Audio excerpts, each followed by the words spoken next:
ফ্যাসিবাদটা পরিকল্পিতভাবে বাংলাদেশে তৈরি করা হয়েছিল এবং এই পরিকল্পনার পিছনে ভারত সরকার এবং বাংলাদেশের তৎকালীন সেনাপ্রধানের সরাসরি যোগাযোগ ছিল। আমরা এর আগেও দেখেছি যে বিচারের নামে অবিচার হয়েছে। ফাইয়াজের মতো শহীদদের যারা পরিবার, তার পিতা, তার মাতা, তাদের শোকের জন্যে বিচারটা হওয়া দরকার।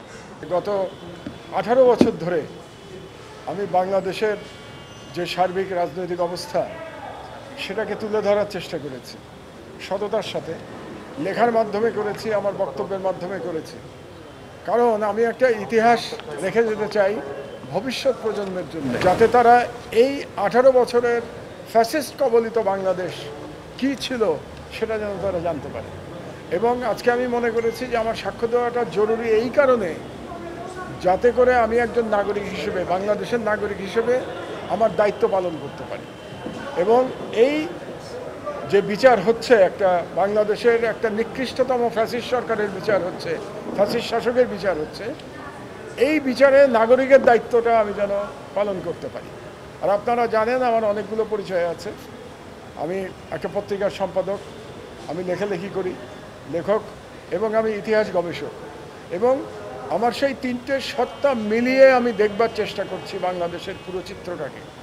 এবং বাংলাদেশের এই যে গত 15 বছরের মানুষের প্রতি অবিশ্বাস্য জুলুম, মানবতা বিরোধী অপরাধ, এগুলো আমি সহায়তা করতে চেয়েছি, বিচার বিভাগকে সহায়তা করতে চেয়েছি, যাতে করে বিচার বিভাগ একটা ন্যায় বিচার করতে পারে। আমরা এর আগেও দেখেছি যে বিচারের নামে অবিচার হয়েছে এবং সেটা নিয়ে বিতর্ক তৈরি হয়েছে। যাতে করে এইবার কোনো বিতর্ক না থাকে, সত্যিকার অর্থে ন্যায় বিচার প্রতিষ্ঠা হয়। আমরা যেন প্রতিহিংসার জন্যে এই বিচার না করি। আগে যেটা প্রতিহিংসার ব্যাপার ছিল, প্রতিহিংসার বদলে আমি ন্যায় বিচারের কথা বলছি। আপনাদেরকে একটা ছোট্ট উদাহরণ দিই। 2 দিন আগে একজন শহীদের পিতা আমাকে ফোন করেছিলেন, ফাইয়াজের জন্মদিন গেছে। জন্মদিনের আগের দিন তিনি ফোন করে বললেন, আমার ছেলেটা ঢাকার প্রথম শহীদ, রিকশায় করে যাচ্ছিল, সেই রিকশায় যাওয়া অবস্থায় শেখ হাসিনার পুলিশ তাকে গুলি করে হত্যা করেছে। সেই ভদ্রলোক পিতা আমাকে বললেন, আপনার পত্রিকায় যদি একটু নিউজটা ছাপান যে আমার ছেলের জন্মদিন কালকে, আর সে যদি আজকে জীবিত থাকতো, আমার একমাত্র ছেলে, তার জন্মদিন অনুষ্ঠান আমি পালন করতাম, বলে ভদ্রলোক কেঁদে দিলেন। আমি পত্রিকায় খুব বড় করে এই সংবাদটা ছাপিয়েছি। আমি মনে করি ফাইয়াজের মতো শহীদদের যারা পরিবার, তার পিতা, তার মাতা, তাদের শোকের জন্যে বিচারটা হওয়া দরকার। তারা যে দেশের জন্য জীবন দিল, তাদের সান্ত্বনার জন্য বিচারটা হওয়া দরকার। কিন্তু আবারও বলি আমি, ন্যায় বিচার হওয়া দরকার।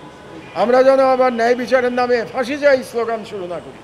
এই ফাঁসি চাই স্লোগানের মাধ্যমে বাংলাদেশে ফ্যাসিবাদের প্রতিষ্ঠা পেয়েছিল। আমরা যেন ওই ভুল না করি। আমরা যেন সকলে বলি যে আমরা ন্যায় বিচার চাই, এবং আমরা যেন বলি আর কখনো কোনো ফ্যাসিবাদ বাংলাদেশে ফিরে আসতে না পারে।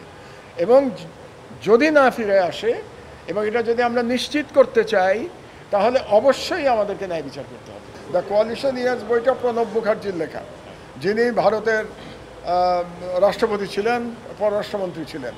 তার সাথে জেনারেল মঈনের একটা মিটিং হয়েছিল 2008 সালের ফেব্রুয়ারি মাসে দিল্লিতে।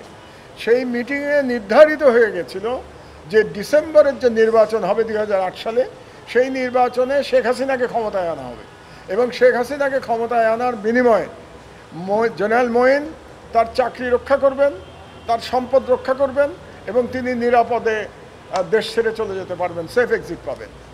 তার মানে আমি যে বলতে চেয়েছি যে ফ্যাসিবাদটা অটোমেটিক তৈরি হয় নাই, ফ্যাসিবাদটা পরিকল্পিতভাবে বাংলাদেশে তৈরি করা হয়েছিল।